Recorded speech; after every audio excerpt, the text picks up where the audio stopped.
भगवान महावीर का संदेश दूर दूर तक फैला था और इसका प्रभाव आम जनता के साथ साथ राजा महाराजाओं पर भी पड़ा था। भगवान महावीर के प्रमुख भक्तों में से एक मगध के राजा श्रेणिक बिंबिसार थे। उनके पुत्र अभय कुमार भी महावीर के प्रमुख भक्त थे और उनके बारे में श्वेतांबर और दिगंबर परंपरा के अभिलेखों और प्राचीन बौद्ध मध्यम निकाय में भी ऐतिहासिक संदर्भ हैं। यह भी माना जाता है कि अभय कुमार ने एक बार गौतम बुद्ध से मुलाकात की थी और उनका सम्मान किया था। यह अन्य धर्मों के प्रति उनकी श्रद्धा को दर्शाता है। राजा श्रेणिक के मंत्री अभय कुमार सर्वोच्च बुद्धिमत्ता, धार्मिकता और वैराग्य के प्रतीक थे।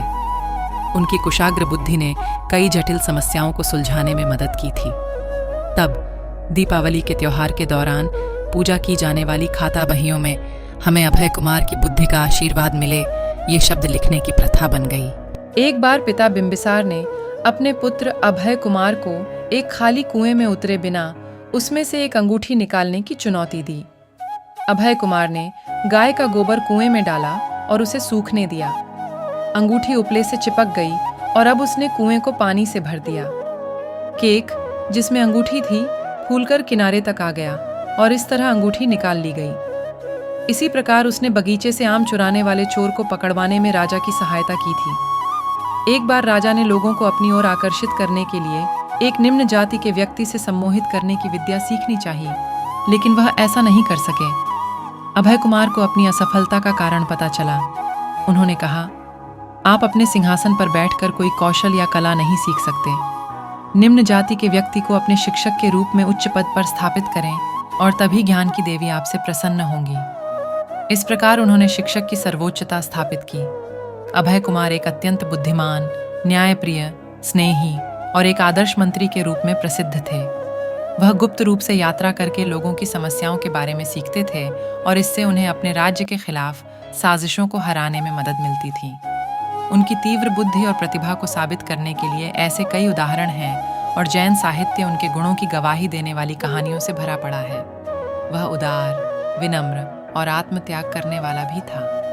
जब राजा श्रेणिक ने उन्हें अपना उत्तराधिकारी नियुक्त करने के बारे में सोचा तो वे सभी की सहमति से भगवान महावीर के शिष्य बन गए। अभय कुमार ने दूर दूर तक यात्रा की और महावीर का संदेश फैलाया। उन्होंने उस क्षेत्र का दौरा किया जो उन दिनों परसाया के नाम से जाना जाता था और अब ईरान के नाम से जाना जाता है।